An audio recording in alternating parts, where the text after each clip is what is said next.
On the night of August 13, 2025, the small village of Zhykhovo in Ukraine's Sumy Oblast became the center of a military incident that drew widespread attention. This village lies only a few kilometers from the Russian border, and since the early days of the war, it has been a strategic route for troop movements and artillery operations. That night, a Russian Iskander M ballistic missile was launched, aimed, according to Moscow's claim, at a Ukrainian M142 HIMARS. This long-range precision rocket system has been one of the backbones of Ukraine's strike capability since 2022. Russian-released infrared footage shows a vehicle, believed to be a HIMARS, stationary at a dirt road intersection. Moments later, a massive explosion engulfs the frame. For Moscow, it was proof of a successful operation. In Kiev, however, the narrative was different. Ukrainian officials confirmed a missile strike on the village, but highlighted the civilian toll. 2 people injured, including a child, and 6 homes destroyed. They made no public admission of losing a HIMARS. HIMARS is not just another piece of military hardware. With a range of dozens of kilometers and pinpoint accuracy, it can strike deep into the enemy's rear, hitting high-value targets far from the front lines. Since being introduced into Ukraine's arsenal, it has destroyed ammunition depots, supply hubs, and Russian command centers. From a location like Zhykhovo, HIMARS could potentially reach targets inside Russian territory. That makes it a powerful offensive asset, but also places it squarely within the crosshairs. The very position that gives it reach also makes it dangerously exposed.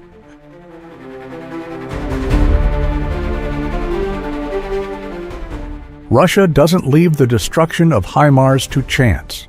They employ a network of reconnaissance drones, Supercam, Zala, and Orlan 10 that operate almost continuously along the border. Once a target is spotted, its coordinates are relayed directly to missile units. This process, known as the kill chain, happens fast. Detection, confirmation, and strike execution can take less than 10 minutes. In this kind of environment, even a short pause, while firing or reloading, can make a HIMARS a sitting target. The incident in Zhykhovo fits that exact pattern.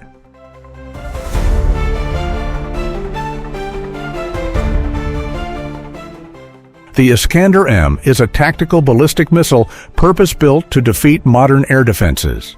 It travels at hypersonic speeds, Mach 6 to Mach 7. It flies at a lower altitude than most ballistic missiles, and in its terminal phase, it can maneuver, making its flight path unpredictable to radar.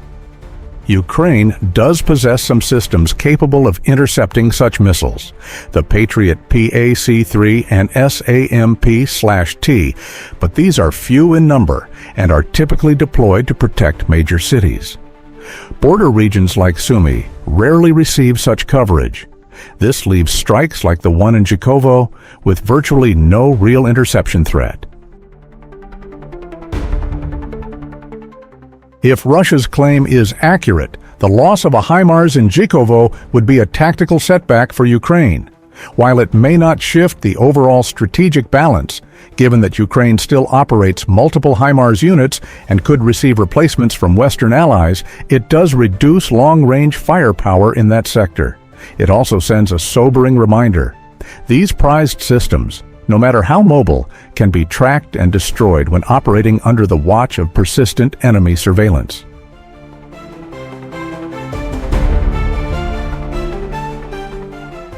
The Zhykhovo strike reminds us that in modern warfare, no system is truly untouchable. Mobility, stealth, and advanced technology matter. But without the right protection, even the most valuable assets can be lost in seconds. For Ukraine, this is a lesson in operational risk.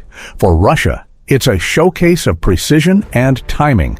And for the rest of the world, it's a case study in how quickly the tide can turn when the kill chain works flawlessly. Now, what do you think?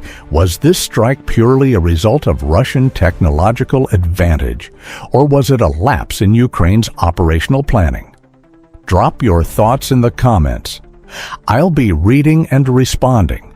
If you found this breakdown valuable, hit that like button, subscribe for more in-depth military analysis, and turn on the notification bell so you don't miss our next deep dive.